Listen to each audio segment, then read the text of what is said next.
Dalam kondisi apa ditekankan kita berhusnudzon kepada Allah Subhanahu wa taala? Di antaranya pertama, dan ini yang sangat paling penting adalah ketika akan meninggal dunia. Kata Nabi sallallahu alaihi wasallam, "La yamutanna ahadukum illa wa huwa yuhsinu dhanna billah azza wa jalla." Janganlah sekali-sekali salah seorang dari kalian meninggal kecuali dalam kondisi berbaik sangka kepada Allah Subhanahu wa taala.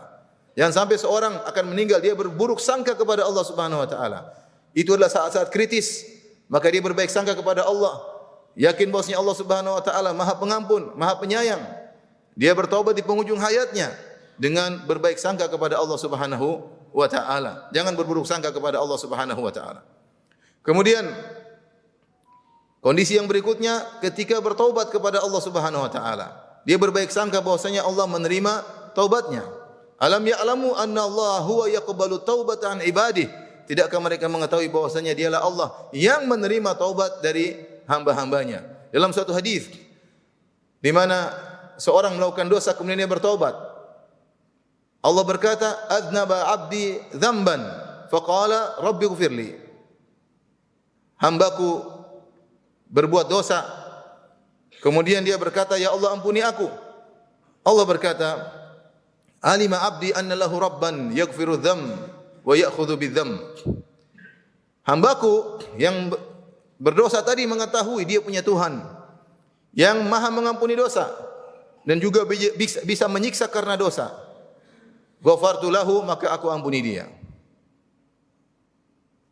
Lihat, Allah mengampuni dia karena hamba ini berbaik sangka kepada Allah.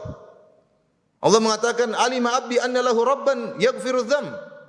Hambaku tahu bahwasanya dia punya Tuhan yang mengampuni dosa, maka aku ampuni dosanya. Summa makatha masyaallah, kemudian sang hamba tidak berdosa dalam beberapa waktu. Summa adnaba dzamban akhar, kemudian dia terjerumus dalam dosa yang lain. Berdosa lagi sang hamba. Ketika dia berdosa, dia segera beristighfar. Dia berkata, "Rabbi ufirli, ya Allah ampunilah aku." Allah komentari lagi. Kata Allah Subhanahu wa taala, "Alima 'abdi anna lahu rabban yaghfiru dzam wa ya'khudhu bidzam." Sungguhnya hambaku tahu dia punya Tuhan yang mengampuni dosa dan juga bisa menyiksa karena dosa. Ghafartu lahu, aku ampuni dia. Tsumma makatha masyaallah, kemudian sang hamba beberapa lama tidak bermaksiat. Tsumma adnaba dzamban akhar, kemudian dia melakukan dosa lagi. Ketika melakukan dosa lagi, dia beristighfar lagi. Dia berkata, "Rabbi ufirli, ya Allah ampunilah aku." Maka Allah berkata lagi, "Alima 'abdi anna lahu rabban yaghfiru dzamba wa ya'khudhu bidzam." Sungguhnya hambaku tahu dia punya Tuhan yang mengampuni dosa dan bisa menyiksa karena dosa. Ghafartu lahu, maka aku ampuni dia. Falyaf'al 'abdi ma syaa. Silakan hambaku melakukan apa yang dia kehendaki.